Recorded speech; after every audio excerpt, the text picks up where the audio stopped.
2024 विधानसभा चुनाव में उत्तर नागपुर क्षेत्र से दूसरे स्थान पर रहे डॉक्टर मिलिंद माने ने अपने विरोधियों के झूठे प्रचार का खुलासा किया है। आइए देखते हैं उन्होंने क्या कहा। नमस्कार पत्रकार बंधू, मी आज आपल्या समोर भारतीय जनता पक्षाच्या वतीनेच आलेलो आहे, पण मी एकटा आहे कारण मागची जी विधानसभा निवडणूक झाली तर नागपूरमध्ये मला 99,410 मते मिळाली। मी दुसऱ्या क्रमांकावर राहिलो।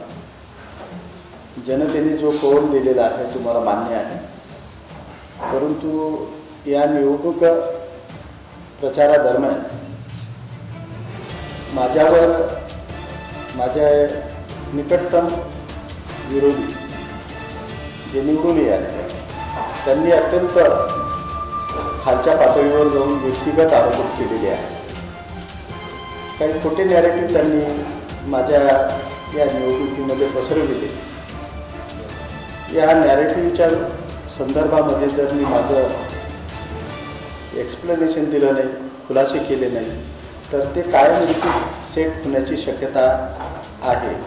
त्यासाठी माझ्या ज्या भावना आहेत आपल्या माध्यमातून जनतेसमोर जाव्यात यासाठी मी पत्रपरिषद आयोजित केली आहे।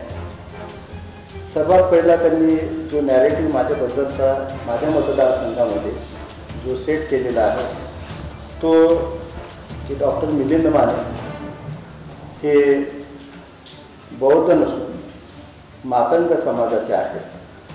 वास्तविक पाहता हा नॅरेटिव्ह मागच्या 2 निवडणुकांपासून त्यांनी सातत्याने पेरण्याचा प्रयत्न केलेला आहे। याही निवडणुकांमध्ये त्यांनी की डॉक्टर मिलिंद माने हे बौद्ध समाजाचे नाही आहेत, महाराज जातीचे नाही आहेत आणि हे मातंग असून त्यांनी बौद्ध धर्म स्वीकारलेला आहे आणि ते हिंदू आहेत अशा पद्धतीचा अपप्रचार त्यांनी माझ्याविषयी माझ्या 1,10,000 मतदाते जे बौद्ध समाजाचे आहेत त्या समाजामध्ये त्यांनी पसरविला।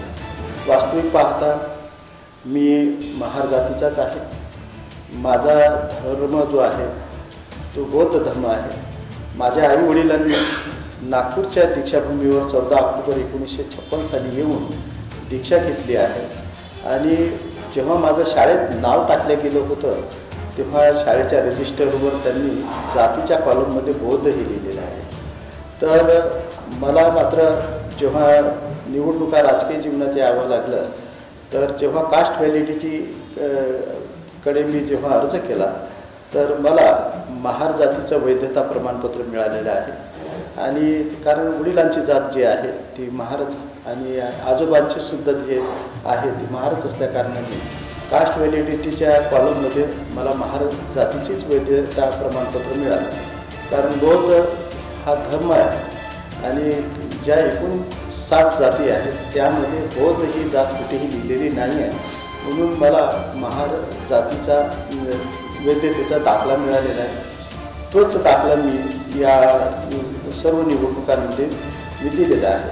तर माझ्या बौद्ध समाजाला माझी नम्र विनंती आहे की जो माझ्याविषयी जो खोटा अपप्रचार जातीविषयी त्यांनी केलेला आहे तो आपण निराधार मानावा। कुणीही माझी जात माहिती अधिकाऱ्याकडे माझा जातीचा दाखला मिळवू शकतो आणि ते तपासून पाहू शकतो। हे अत्यंत महत्त्वाचं व्यक्तिगत मला लांछन लावावं अशा पद्धतीचं हे खोटं नॅरेटिव्ह त्यांनी पसरविलेलं होतं। त्याबद्दल हा माझा 1 नंबर 1चा खुलासा आहे।